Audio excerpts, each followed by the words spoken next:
If you have no vote, you have no civil rights. I first came in touch with Clint Curtis after I had reported on a group named Justice Through Music that was putting on a reward of $200,000 for evidence of fraud in the 2004 election. Clint was one of the folks, apparently, who had contacted them with his story, with his information. And he said, in I believe that very first email to them, that he didn't want the reward, but he wanted them to know his story. In 2000, I was working for Yang Enterprises, which was a company in Oviedo, Florida, and their chief lobbyist, their corporate attorney, and Speaker of the House of Florida was Tom Feeney. And he was there to feed his contracts.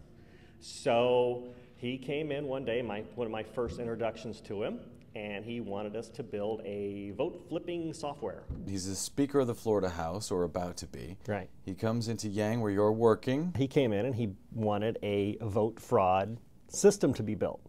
He wanted a vote fraud system to be built? He wanted a program that could flip the votes without anyone seeing it. He wanted it to be able to be run on a touchscreen machine. Okay.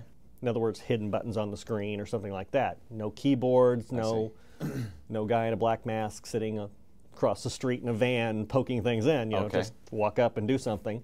And he wanted the source code to be written in such a way that the manipulation was hidden even if you saw the source code.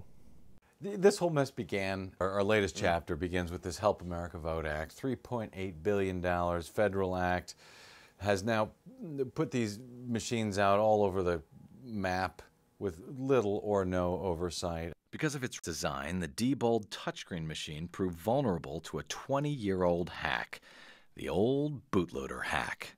There's nothing worse than bootloader hack. And honestly, I haven't seen these kind of things to happen in 20 years. This you can do. You've confirmed this on the Diebold touchscreen TSX machine. This is confirmed by me, and proof of concept was written by Princeton University, so you have independent verification for my finding.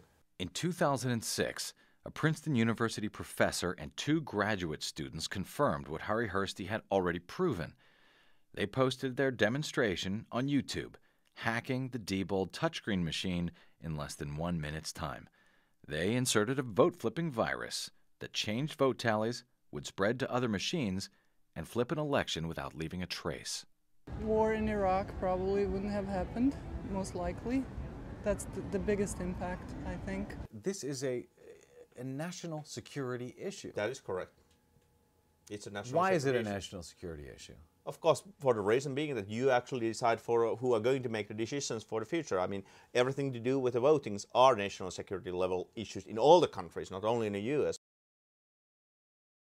Why are they calling you? They want to offer me big money to come back at first, And then when it got to the point of, well, Feeney will find you a different job and we'll give you this $1 million anyway, it's like, why? They offered you $1 million. They offered me $1 million just to leave Tallahassee.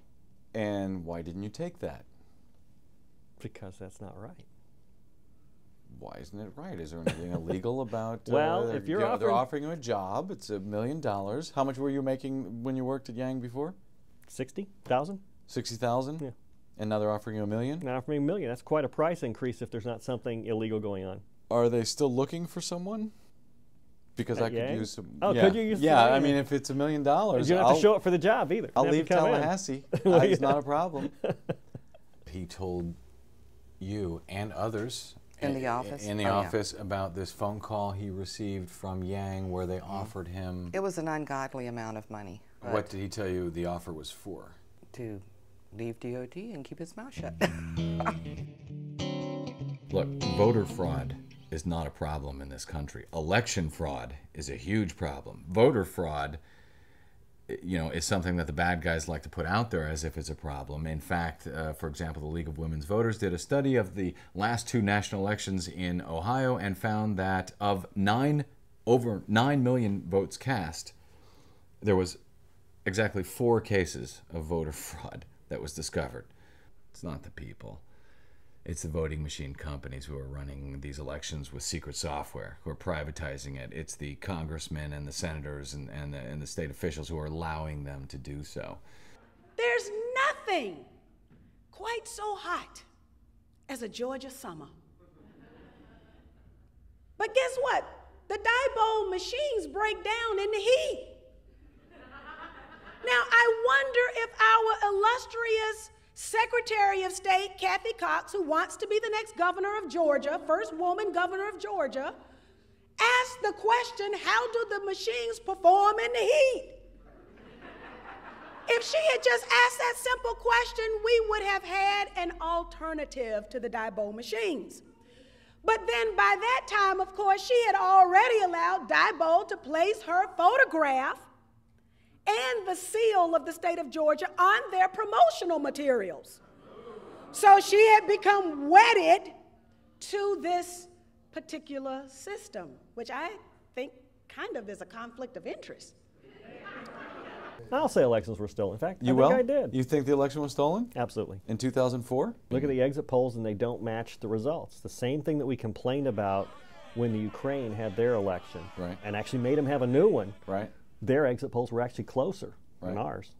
In fact, in the states that had electronic voting, the numbers didn't match at all with the exit polling. But in states where they had paper, what do you know? The exit polls and the final results were almost perfect. When he said all the way to the top, who did you think he was? Who was the top? I was thinking Bush. I didn't know whether it was just Jeb Bush or whether it went farther than that. From Feeney's conversations, he thought he was right with Bush. Feeney said that he was Yes. right with Bush. Right. Both George and Jeb, so. Lemmy says to you, this corruption goes all the way to the top. Right. And all I have to do is wait a couple weeks and I'll be thrilled with the results. So you waited a couple weeks. And he turned up dead in a Georgia motel room. What he was investigating was much bigger. When he said all the way to the top, who did you think he was? I was thinking Bush.